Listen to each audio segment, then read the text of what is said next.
Okay, hello, welcome back to beautiful Hawke's Bay in Hitman 2. Gonna wander around and discuss philosophy. And it's been a while since I've done just a straight up philosophical question, so I thought I'd do one in this video.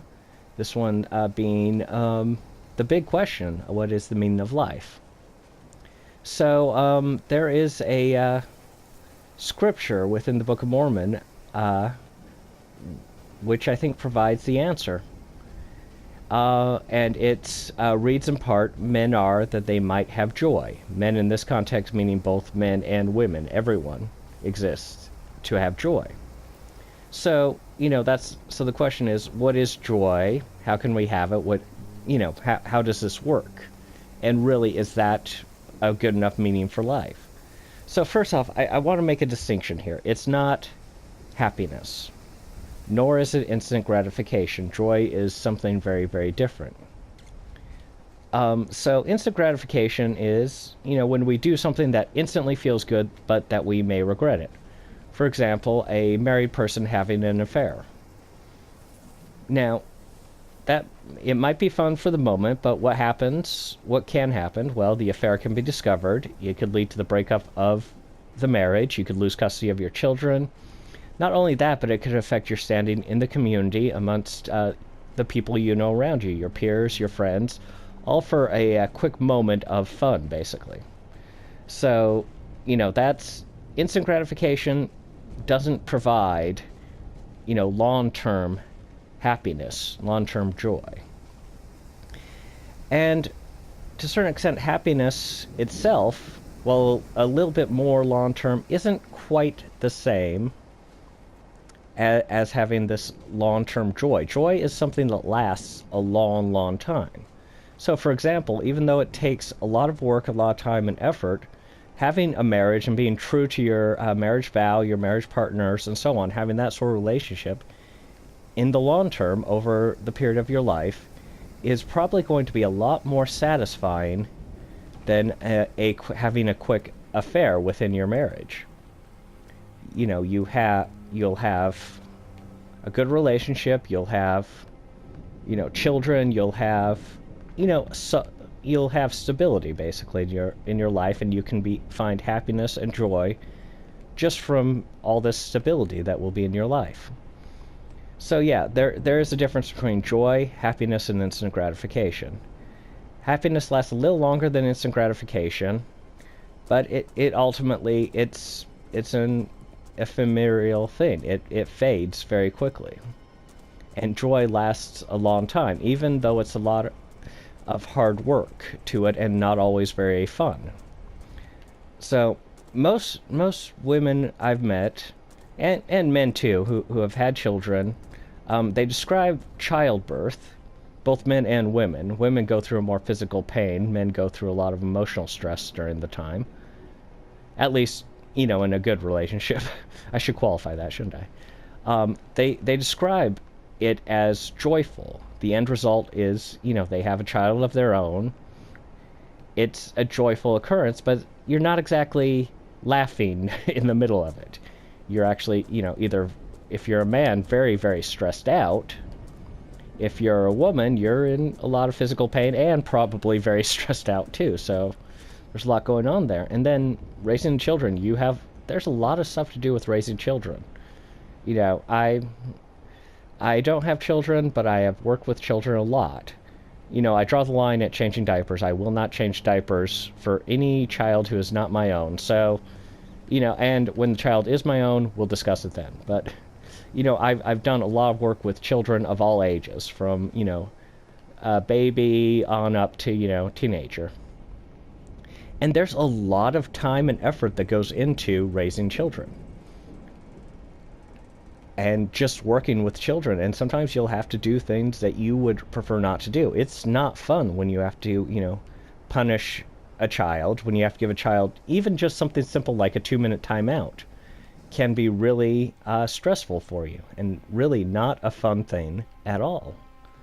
But there's also, speaking from my own experience, a joy that goes with working with children. It can be a lot of fun to work with children.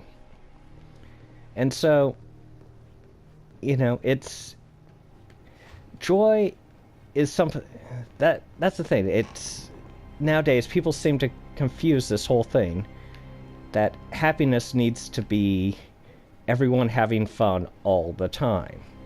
And that's not how it works. It's often a lot of hard work. It can be very stressful, even very painful. But it's something that's worth it, and it's ultimately very gratifying, very satisfying to have joy. Whereas with happiness, it's you have it and then you don't have it. So it's very... So I think, yes, men aren't... It doesn't say men are that they might have joy, or it says men are that they might have joy. It doesn't say men are that they might have instant gratification, or men are that they might have happiness. And I think it's important to remember that. It's not... Joy isn't easy, but it's ultimately worth it. So that's my whole take on that. I was actually reading a thing the other day about how people approach life and how they believe life should be lived, and philosophers, religious people, and so on, and came across Ayn Rand's views on how life should be lived. And she has a view. It's can easily be mistaken for hedonism, but it's not hedonism. It's very different from hedonism, but it's the belief that every action that you take should be predicated not upon how it serves other people or the community or anything else, but on how it serves you. Now, hedonism is just doing what feels good all the time. So that it's not it sounds similar, but it's not the same thing at all. So by her belief, you should when you make a decision on, should I take this new job or should I not take this new job, you should only focus on how will this benefit you, how much money you'll make, how much you'll personally enjoy the job, all that stuff. And that actually does make sense, a lot of sense. But you shouldn't predicate it upon, how it will affect your family, how, whether you'll be helping anybody or not. You shouldn't predicate it upon that. And the ultimate idea being that the way to bring happiness into your life is to do the stuff that helps you and not helps other people. And she actually found it... she doesn't believe in God, so I'm not sure if sin is the right word, but she found it just inherently bad for you to just serve your life as if helping other people. The way she phrased it, I believe, is that, according to most people, it's a sin to help yourself. It's a sin to do what you want, but it's a blessing to do what other people want. And I think, honestly, with all due respect to her, she was a lot smarter than I am. I think she's got this dead wrong. Because I think what she doesn't take into account is the effect of joy on helping people. So when you help people, you experience a type of long-term joy. It's happiness. Happiness / joy / however you want to phrase it. You experience that when you help other people. It feels good to help other people. You feel good about yourself. You feel happy for having done it, and it's just strangely satisfying, gratifying to see how people react when you've helped them. To see them just be joyful and happy and just say, "Oh, thank you," and to receive that sort of thanks. And you shouldn't do it for how you feel. That's the thing. It is kind of complex, but you don't do it just, for how you feel. You do it because it's good to help other people, and you feel that, and you acknowledge that, and it brings this long-term sort of happiness and joy that you don't experience when you merely help yourself. And I don't think Ayn Rand took that into account when she talked about her concepts, her ideas, and her theories in this regard. I think she completely missed that. By helping other people, you really help yourself and you feel good. And also, there's a long-term effect to helping people. If you're constantly helping people, then people are far more likely to help you when and if you need help. Well, I'm going to say when you need help, because ultimately we all need help at some point. But also, if you're constantly serving the community is that's helpful to the community, and that helps, your quality of life, the way you live. I think probably the best example of this, to put it into words, is to do with Spider-Man. So Spider-Man's origins, not a big spoiler because everybody knows them, but it's probably the most famous superhero origins, is after he gained his power, he, went out to try and find, make money and try to earn money by using his powers. Now, this in and of itself isn't a bad thing. This is actually quite a good thing. He was supporting not just himself, but his aunt and uncle. He was very, he was doing some good stuff with it.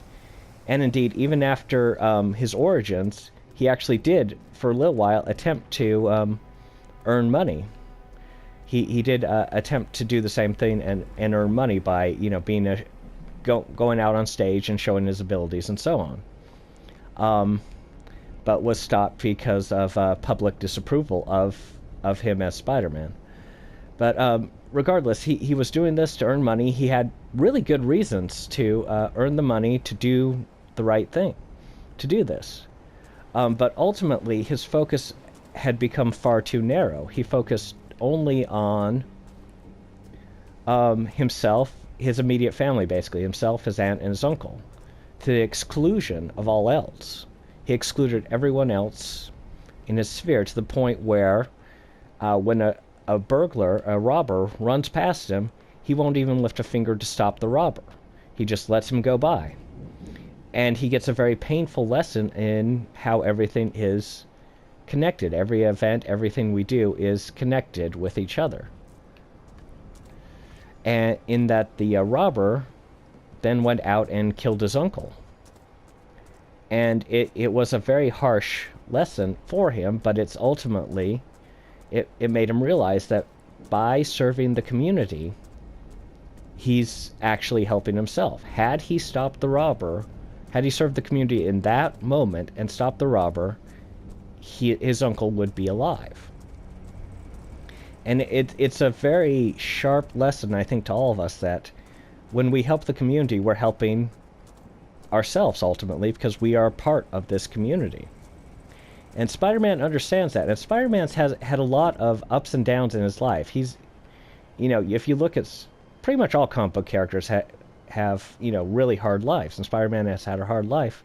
But there's also been some really great moments of joy in his life. And I think, honestly, the way Spider-Man is, the way he's been written, despite all the hardship, I think when he gets to the end of his life, as a fictional character, I know that sounds funny, he will be able to say, I lived a good life.